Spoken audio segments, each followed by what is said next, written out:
On April 9, Oklahoma State University hosted a drag queen story hour for children as young as 2 years old on its campus.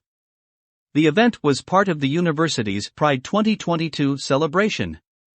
A description for the program stated 2 drag performers would read books to all attendees and that the drag queen story hour was geared toward children between the ages of 2 to 8, but that all ages were welcome to join in on the fun.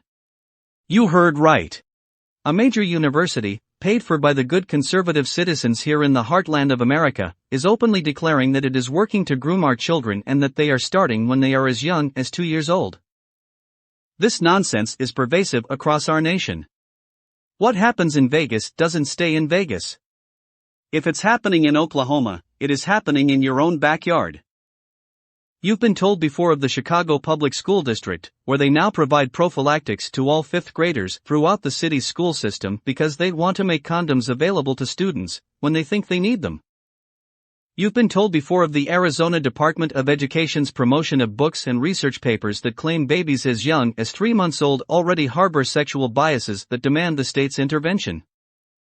You've been told before of New York City's Justine Enfant, who proudly defends teaching 1st graders in Manhattan how to masturbate while at the same time teaching porn literacy to juniors at New York's Columbia Grammar and Prep.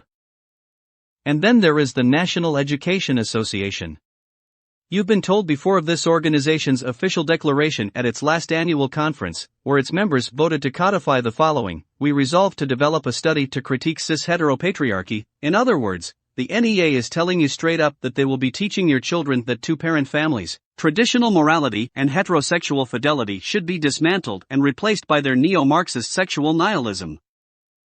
You've been told before of Bartlesville Public Schools in Bartlesville, Oklahoma, where they now openly promote Toni Morrison's book, The Bluest Eye, which includes a full-page salacious description of a father raping his daughter. You have been repeatedly told of all of this. You've also been told of last summer's production of the San Francisco Gay Men's Choir, where they sang over and over and over again, "We'll convert your children." It happens bit by bit, quietly and subtly, and you will barely notice it. We'll convert your children. Yes, we will. There's really no escaping it. We'll convert your children. We're coming for them. We're coming for your children. We're coming for your children. We'll convert your children. The bottom line is this: your public schools are grooming your children. This is just a fact. They admit it. They are doing it openly and without apology, and they are starting before your children can even recite their ABCs. This is not a QAnon conspiracy, nor is it the moral panic of homophobic conservatives who are just freaking out. This garbage is real. It is simply and clearly a fact. But there's more. Not only are your local schools abusing your sons' and daughters' hearts, minds and souls, but they are also abusing their bodies. America's public schools have become hunting grounds for sexual predators. Chris Rufo reported the following: the most comprehensive analysis concerning sexual abuse in America's public schools, published by the U.S. Department of Education, estimates that nearly 10% of K-12 students have been victims of sexual misconduct by a public school employee. In case you missed it, Mr. Rufo just shined a light on the ugly fact that our own government is admitting our public schools are sexually abusing 10% of your children. That's more than 4.5 million children nationwide. In 2014, the Government Accountability Office published a report warning of all this. They said that public school employees were grooming students with the intent to perpetrate future sexual abuse or misconduct. That misconduct includes grooming and chemically castrating your child to validate their woke agenda. They told us that educators were exhibiting patterns of grooming behaviors such as sexually charged communication aimed at explicit sexual contact with the child. Pushing drag queen story hours for 2-year-olds at Oklahoma State. Distributing condoms to 5th graders in Chicago. Teaching masturbation to 1st graders in New York. Fixing sexual biases of 3-month-old babies in Arizona. Critiquing cis-heteropatriarchy at the National Education Association. And readings on salacious incest in Bartlesville. Maybe when they tell us, we'll convert your children, We're coming for them. We're coming for your children. We're coming for your children. We should start believing them.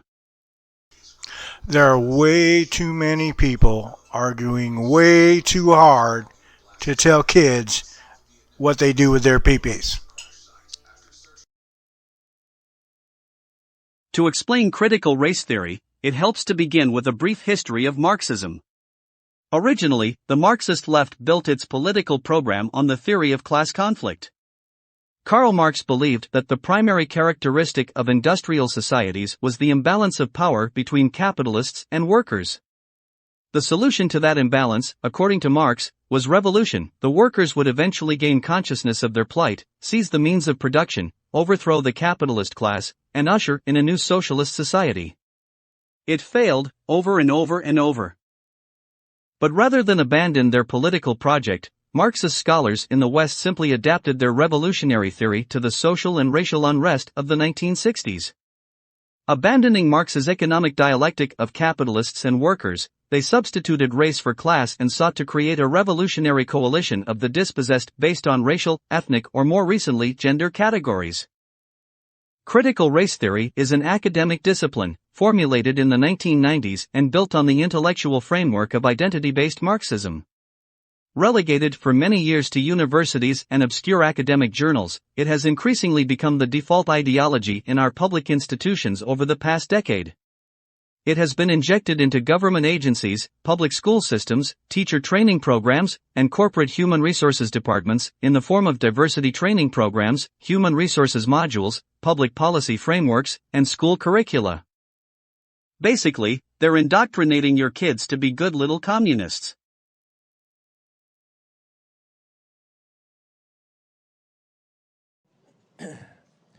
Hi, my name is Rusty Stump.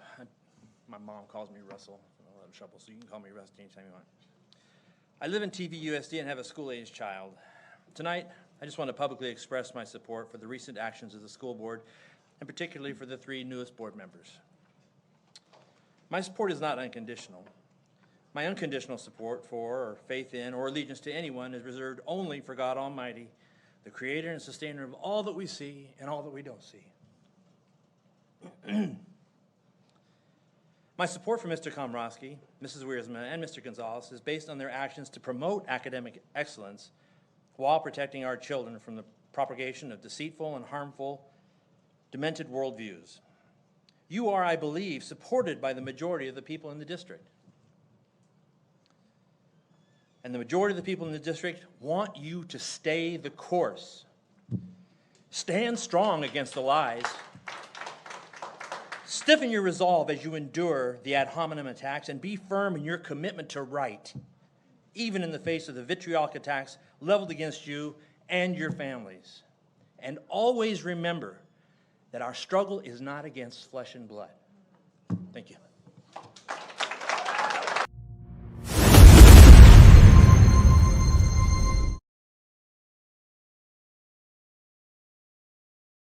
You know you're in a cult if 1. You believe you are what your imagination says you are.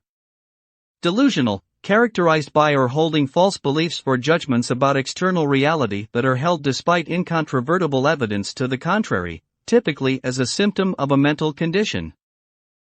You know you're in a cult if 6. You believe reality isn't real.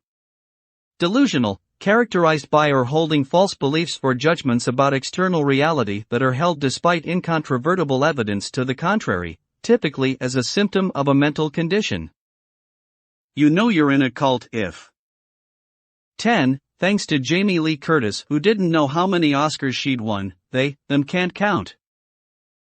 You know you're in a cult if 11. You will cry in protest to take a real black woman off a syrup bottle and a Quaker off a box of oats named Quaker Oats, only to put a fake white woman on a beer can. All while saying, I can't believe they're so upset over a beer can. Bud Light parent Anheuser-Busch's stock has lost $27 billion over Dylan Mulvaney. You know you're in a cult if 13. If you get triggered because someone doesn't think you're special because you were born into one of the CRT-approved victim groups, they believe deeds and personal responsibility warrant pride.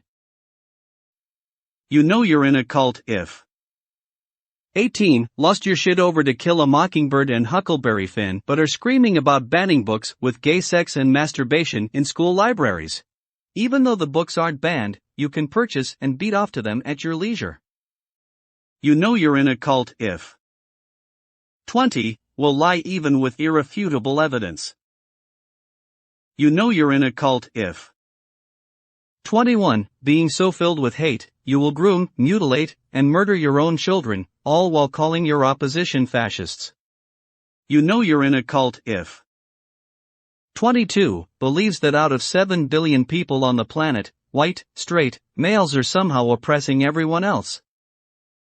You know you're in a cult if 23. Will lose your shit when someone points out that you're not oppressed, you're just stupid.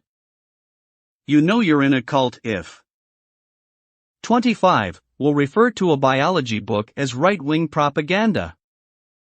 You know you're in a cult if 26. Will lose your shit if someone actually uses proper English instead of your made-up pronouns. You know you're in a cult if 32. Are the same people who say you can't indoctrinate kids to be gay with a book or a drag show, but continually accuse the church of doing that very thing. Although religion isn't taught in schools, and you're not forced to go to church. You know you're in a cult if 33. When someone is simply talking science and common sense, you will try to bring religion into it. Well, you know the church. Well then, don't go to church. It's not against the law. Not going to school is. You know you're in a cult if 34. Will use unrelated behavior to justify their sick, grooming behavior. You know you're in a cult if 38. You resort to insults as you can't handle the truth. Delusional, characterized by or holding false beliefs or judgments about external reality that are held despite incontrovertible evidence to the contrary, typically as a symptom of a mental condition. Patients with schizophrenia may show dysfunctional impulsivity and impulsive aggression. You know you're in a cult if 39. Will lose your shit when someone says you're in a woke cult, and to prove you're not, you do the things on this list over and over and over. You know you're in a cult if 40. Will accuse your opposition of that which you are guilty. You know you're in a cult if 46. Consider chemically castrating a pedophile horrible and inhumane, but chemically castrating a child just dandy.